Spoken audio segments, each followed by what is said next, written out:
ജനപ്രിയ നായകൻ ദിലീപിൻ്റെ പിറന്നാളോടനുബന്ധിച്ചിട്ടുള്ള ബബ്ബബ്ബ എന്ന് പറഞ്ഞ ഒരു ടീസർ റിലീസിനെ കുറിച്ചും ആ ഒരു സിനിമയുടെ പ്രതീക്ഷകളെ കുറിച്ചൊക്കെ നമ്മൾ സംസാരിച്ചു. അപ്പോൾ ഇപ്പം ഞാൻ നിങ്ങളോട് ഡിസ്കസ് ചെയ്യാൻ പോകുന്നത് ദിലീപ് മോഹൻലാൽ ഈ ഒരു കൂട്ടുകെട്ടുകളുടെ സിനിമകൾ, വളരെ കുറച്ച് സിനിമകളേ ഉള്ളൂ, പക്ഷേ ഇവർ രണ്ടുപേരും എന്താ പറയുക ഒരു വല്ലാത്തൊരു കെമിസ്ട്രി ഉണ്ട്. അപ്പോൾ ആ ഒരു സിനിമകളെ കുറിച്ചൊക്കെയാണ് ഞാനിന്ന് നിങ്ങളോട് ഡിസ്കസ് ചെയ്യാൻ പോകുന്നത്.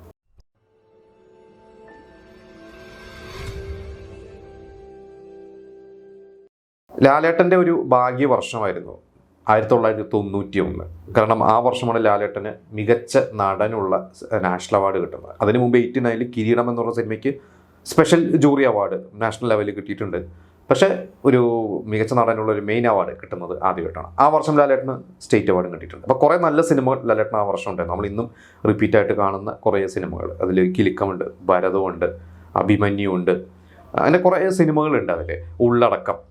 അപ്പോൾ ഞാനിപ്പോൾ പറഞ്ഞു വന്നത്, നമ്മളിപ്പോൾ പറയാൻ ഉദ്ദേശിക്കുന്നത് ദിലീപ് മോഹൻലാൽ കൂട്ടുകെട്ടുകളെ കുറിച്ചാണ്. അപ്പോൾ ദിലീപ് എന്ന് പറയുന്ന ഒരു നടൻ ലാലേട്ടൻ സിനിമയിലെത്തി സൂപ്പർ സ്റ്റാർ ആയ ശേഷമാണ് ദിലീപ് സിനിമയിലേക്ക് വരുന്നത്.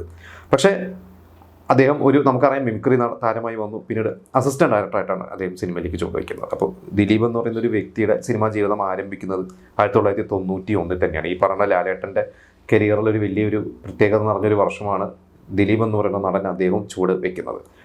അപ്പോൾ എന്താ പറയുക, അന്നൊന്നും ഈ പറഞ്ഞ പോലെ അദ്ദേഹം ഒരു ജനപ്രിയ നായകനാവുമെന്നോ എല്ലാവരുടെയും പ്രിയപ്പെട്ട പ്രേക്ഷകരുടെ ദിലീപേട്ടനാവുന്നൊന്നും അന്ന് സിനിമാ ലോകം ഒന്നും പ്രതീക്ഷിച്ച് കാണില്ല. കാരണം അങ്ങനെയല്ലായിരുന്നു അന്ന് അദ്ദേഹത്തിൻ്റെ ഒരു രൂപം, അല്ലെങ്കിൽ അദ്ദേഹത്തിൻ്റെ എല്ലാവരും പറയാറുണ്ട്, അദ്ദേഹത്തിൻ്റെ കൂടെ അന്നുണ്ടായിരുന്ന മിമിക്രിയിലെ ആൾക്കാരൊക്കെ പറയും, ഒരിക്കലും ഈ ഒരു നടൻ വലിയൊരു സൂപ്പർ സ്റ്റാർ ലെവലിലോട്ട് എത്തുമെന്നൊന്നും വിചാരിച്ചതല്ല.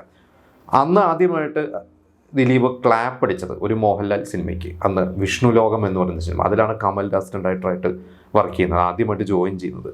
അതിനുശേഷം ഉള്ളടക്കം എന്ന് പറയുന്നൊരു സിനിമ. അപ്പോൾ ശരിക്ക് പറയുകയാണെങ്കിൽ ദിലീപിൻ്റെ സിനിമ, ലാലേട്ടൻ ദിലീപ്, മോഹൻലാൽ ദിലീപ് കൂട്ടുകെട്ടുകൾ ഒന്നിച്ച സിനിമകൾ ഏതാണെന്ന് വെച്ചാൽ നമുക്ക് പറയേണ്ട പേരുകൾ ആദ്യം വിഷ്ണു ലോകവും ഉള്ളടക്കമാണ്. കാരണം ഇതിലാണ് അവർ ആദ്യമായിട്ട് ബിഹൈൻഡാണ്, ഒരാൾ എന്താ പറയുക ക്യാമറയ്ക്ക് പിന്നിലാണെങ്കിലും കൂടിയും അവർ ഒന്നിച്ചത് ആ ഒരു സിനിമകളിൽ, ഈ രണ്ട് സിനിമകളാണ്.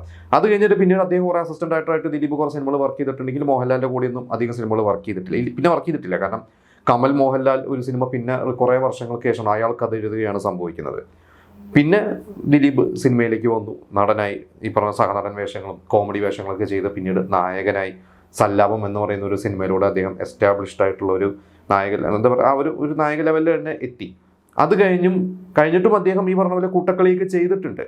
നമ്മളൊരിക്കൽ സ്വപ്നലോകത്തെ ബാലഭാസ്കർ എന്ന് പറയുന്ന സിനിമയുടെ ഒരു എപ്പിസോഡ് നമ്മൾ ചെയ്തിരുന്നു. അദ്ദേഹം നായകനായി നിൽക്കുന്ന സമയത്ത് തന്നെ ജയറാമിൻ്റെ ഡ്രൈവറുടെ വേഷം ചെയ്തു എന്നൊക്കെ നമ്മൾ പറഞ്ഞു. അപ്പോൾ അദ്ദേഹത്തിന് നല്ല സിനിമകളുടെ, വിജയിക്കുമെന്ന് ഉറപ്പുള്ള സിനിമകളുടെ ഭാഗമാവുക എന്ന് പറയുന്ന ഒരു ലക്ഷ്യം അദ്ദേഹത്തിൻ്റെ മനസ്സിൽ അന്നുണ്ടായിരുന്നു.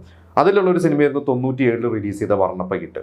IV ശശി മോഹൻലാൽ കൂട്ടുകെട്ടുള്ള കുറച്ച് നാളുകൾക്ക് ശേഷം ഒന്നിച്ച ഒരു സിനിമയായിരുന്നു. ആ വിഷുവിന് വിന്നർ തന്നെയായിരുന്നു. വേറെയും സിനിമകളുണ്ട്, ജയറാമിൻ്റെ സൂപ്പർമാനും ഇരട്ടക്കുട്ടികളുടെ അച്ഛൻ പോലത്തെ സിനിമകളൊക്കെ ഉണ്ടെങ്കിൽ കൂടിയും വർണ്ണപ്പകിട്ട് ഒരു എന്താ പറയുക വിഷുവിന് വിജയിച്ച ഒരു സിനിമ തന്നെയായിരുന്നു. ആ സിനിമ കണ്ടവർക്കറിയാം, അതിൽ ദിവ്യ ഉണ്ണി, ലാലേട്ടൻ്റെ ആദ്യകാലത്തെ കാമുകിയായിട്ട് ദിവ്യ ഉണ്ണി, പിന്നീട് ലാലേട്ടൻ മീനെ ഒരു ഭാര്യയാണെന്ന് പറഞ്ഞ് കൊണ്ടുവരണം. അതിൻ്റെ സിനിമയുടെ കഥയിലേക്ക് ഞാൻ പോകുന്നില്ല. 2 നായികന്മാരാണ്. പ്രധാന നായിക ലാലേട്ടൻ്റെ മീനയാണ്. അതിലാണ് തോന്നുന്നത് ലാലേട്ടനും മീനയും ആദ്യമായിട്ട് ഒന്നിക്കുന്നതൊക്കെ. പിന്നീടാണ് ആ ഒരു ഹിറ്റ് കോംബോ തുടർന്ന് കുറേ സിനിമകൾ, ഇപ്പോൾ ബ്രോഡാഡി വരെയുള്ള സിനിമകൾ നമ്മൾ കണ്ടു. അപ്പോൾ ആ സിനിമയിൽ ദിവ്യ ഉണ്ണി കല്യാണം കഴിക്കുന്ന ഒരു പോളച്ചൻ എന്ന് പറഞ്ഞാൽ വളരെ പാവപ്പെട്ട പാവപ്പെട്ട മീൻസ് വളരെ നിഷ്കളങ്കനായ ഒരു കഥാപാത്രം, അത് ദിലീപാണ് ചെയ്തത്. അത് വലിയൊരു ത്രൂ ഔട്ട് വേഷമൊന്നുമല്ല, പക്ഷെ നല്ലൊരു വേഷം, ഭയങ്കര ഒരു എന്താ പറയുക പ്രേക്ഷകരുടെ സിമ്പതി പറ്റി പിടിക്കുന്ന ഒരു കഥാപാത്രമായിരുന്നു.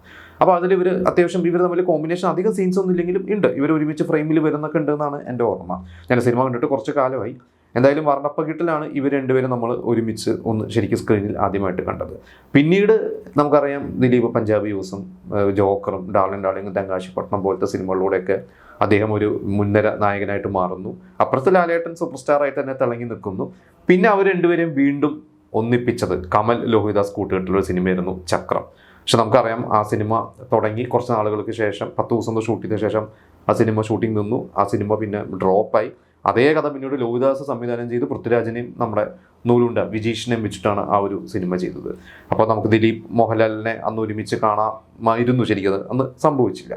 പിന്നെയും ഈ പറഞ്ഞ പോലെ തന്നെ കാലം കടന്നുപോയി, കുറേ വർഷങ്ങൾ, ഒരു വലിയൊരു ഇടവേള കഴിഞ്ഞു.